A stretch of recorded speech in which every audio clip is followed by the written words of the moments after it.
Kanin pa more! Madalas sa mga Pinoy, pero minsan takaw mata lang kaya nasasayang dahil hindi maubos.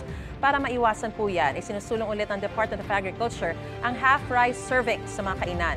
Sa ngayon, 47 local ordinance ang mayroon ng ganito ayon sa Philippine Rice Research Institute.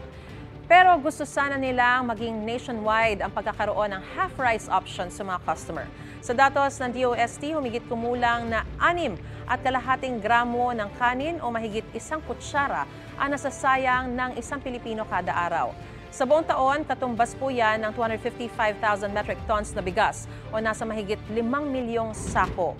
Habang wala pang batas o executive order kaugnay ng half-rice serving, paalala po mag-order lang ng sapat at kaya ninyong ubusin.